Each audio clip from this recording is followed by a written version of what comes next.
There are 5 challenges, 5 that we all face when managing virtual teams. And if you haven't considered these yet and you're considering building a virtual team, you need to consider these 5 challenges. And if you already have a virtual team and you have not considered these, you're probably running into problems. And when I am done with these 5, you'll understand why.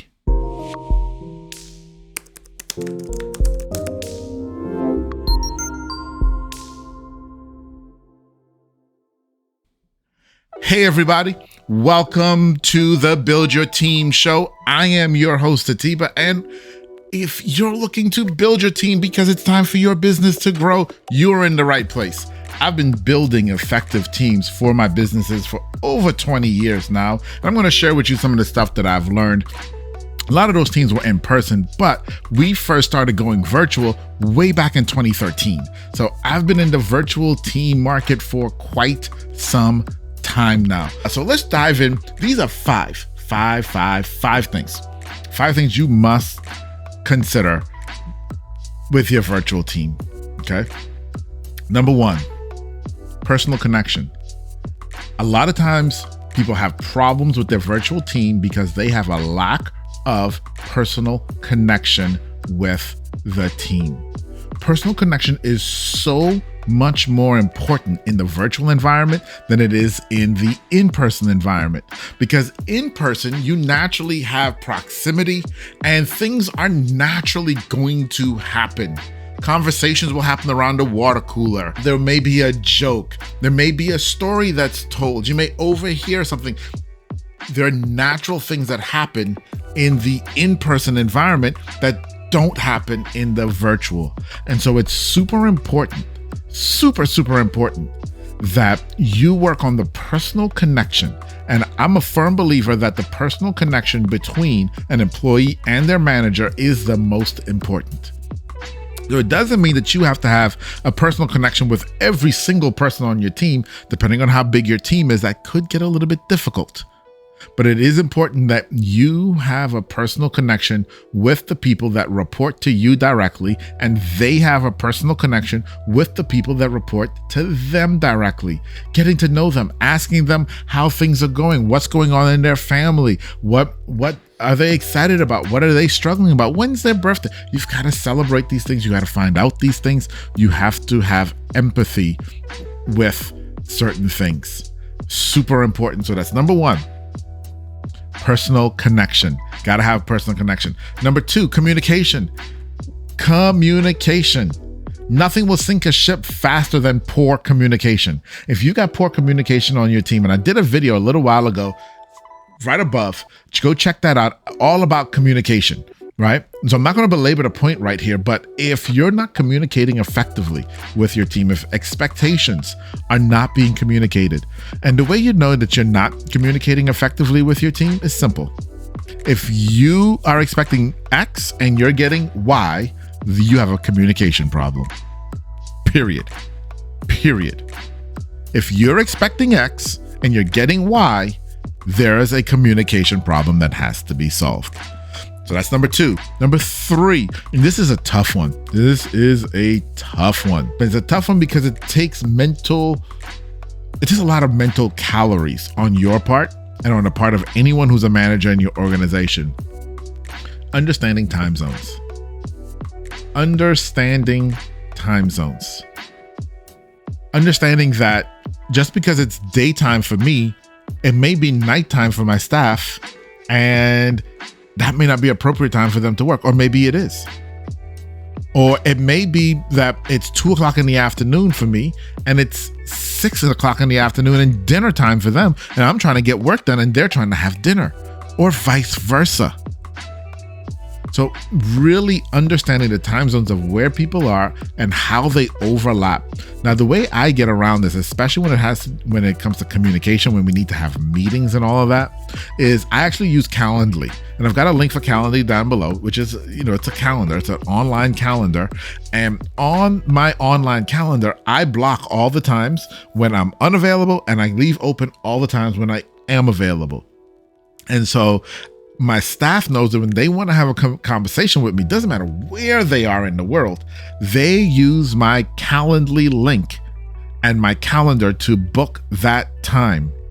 Because what that ensures is that in my time zone, I'm available. And so if they choose it, they're choosing a time in their time zone that works really well for them. So that's Calendly. Down below, I've got a link for that. You can check that out if you haven't already. The next one, which goes right along with time zones and takes it even further, is cultural differences. Cultural differences. You know, we live in bubbles. And if you don't think you do, then you're definitely in one. Okay? We live in bubbles. All of us. It's natural. It's absolutely natural. And it's almost nothing wrong with it. Because in your bubble, you're used to your area, the way things work here, and what the culture is in your environment. And there's nothing wrong with that. But if you hire someone from the other side of the world in a different culture, maybe even speaking a different native language than you, there are so many things that you're not going to know or not going to understand. Hey, just think about food for a moment. Think about food, right? There are so many people on staff who've never eat on my staff right now, currently, who've never eaten some of the foods that I eat regularly. And there are so many things that they eat that I've never eaten regularly. We can't even communicate about that in terms of just normal banter because we don't even call stuff the same thing, even if we were eating the same food. And so it makes it difficult with the cultural differences, and the onus is on you and your managers to understand the culture. The onus is not on the staff. That's one of the biggest mistakes employers make when they go virtual, is they expect the staff to bend and learn their culture. There is some of that has to happen, but it's more important for you to understand the culture of your staff and then help them learn and walk towards your culture and understanding what it is that you want. Again, getting back to communication, so very important. The other thing that cultural differences and understanding cultural differences that it helps you with is building those personal connections, because it shows that you care. It shows that you're interested. It shows that it matters to you. Okay. And then the last one, which really kind of all the rest of them. So this last one takes all the other four and kind of smushes them together. And this is the thing that most people say out of their mouth about their staff, or the staff say about them out of their mouth about you, the employer. I don't trust them. There's a lack of trust. So number 5 is building trust. You've got to build trust. You've got to build trust with your staff. How do you build trust with your staff? By being consistent with creating personal connections, by being consistent with having good communication. And when communication fails, raising your hand and saying, my fault, I miscommunicated. I take responsibility. I miscommunicated. I'm sorry. Understanding the time zones and respecting the time zones and the rhythms of life that they may have in their different time zones. And lastly, but not least, the cultural differences. When you take all of the first four, and kind of smush them together, and you start doing those consistently, you build trust. And so if you're in a situation where you're feeling a lack of trust, it's because one of those 4 you are failing at. I guarantee it. Do the analysis, you'll see it. And as you start to change, you'll see the trust grow. You'll see your team show up stronger for you. You'll see your team care more for you. You'll see your team go above and beyond what you expected, because you've built an environment of trust.